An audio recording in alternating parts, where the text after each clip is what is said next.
salam sehat. Senang sekali bisa bertemu kembali dengan anak-anak ibu kelas 4 SD di dalam pelajaran agama hari ini. Saat ini kita akan melanjutkan pembelajaran kita, yaitu pelajaran yang kedua tentang Allah membelah laut Teberau. Minggu-minggu yang lalu kita sudah membahas tentang ke-10 tulah yang Allah turunkan kepada bangsa Mesir. Ketika mereka sudah keluar dari tanah Mesir, ternyata Raja Firaun menyesal atas apa yang sudah ia lakukan. Ketika ia menyesal, ia mengambil keputusan untuk mengejar bangsa Israel kembali, sehingga ia menggerakkan pasukan untuk mengejar bangsa Israel. Kita mau melihat bagaimana Allah menolong perjalanan bangsa Israel di tengah-tengah yang sulit.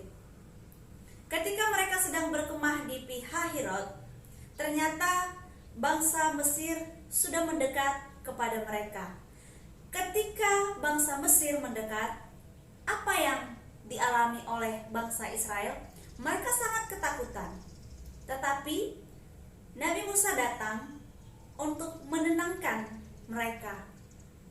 Musa berkata, "Jangan kamu takut, karena Allah akan memberikan keselamatan itu bagi kamu." Di sini juga kita mau melihat bagaimana cara Allah menolong kehidupan bangsa Israel.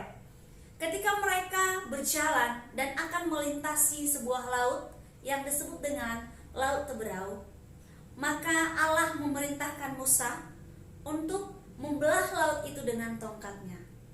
Anak-anak ibu tahu apa yang terjadi? Ternyata Laut Teberau terbagi dua dan bangsa Israel boleh berjalan dari tengah-tengah lautan tersebut. Hingga ke seberang, mereka boleh sampai. Tetapi apa yang terjadi dengan bangsa Mesir? Mereka menyusul dari belakang, sehingga ketika mereka sampai di tengah laut itu, Allah menutup kembali laut itu, sehingga bangsa Mesir, pasukan bangsa Mesir yang sedang mengejar bangsa Israel, ditenggelamkan Allah di dalam Laut Teberau. Kita juga melihat bagaimana Allah peduli di dalam kehidupan bangsa Israel. Ketika mereka berjalan menuju tanah Kanaan, Allah hadir di tengah-tengah kehidupan mereka dengan tiang awan dan tiang api. Kehadiran Allah melalui tiang awan ketika mereka berjalan pada siang hari. Sementara pada malam hari, Allah hadir di tengah-tengah kehidupan mereka melalui tiang api. Kita harus meyakini kemahakuasaan Allah di tengah-tengah kehidupan bangsa Israel. Begitu juga di dalam tengah kehidupan kita, bahwa Allah tetap peduli, Allah tetap mengasihi kita. Mari kita tetap percaya akan kemahakuasaan Allah.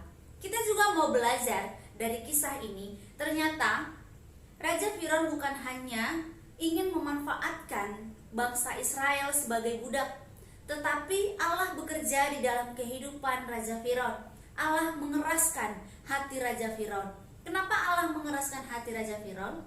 Karena Allah mau menyatakan kemuliaannya di tengah-tengah bangsa Mesir dan juga di tengah bangsa Israel.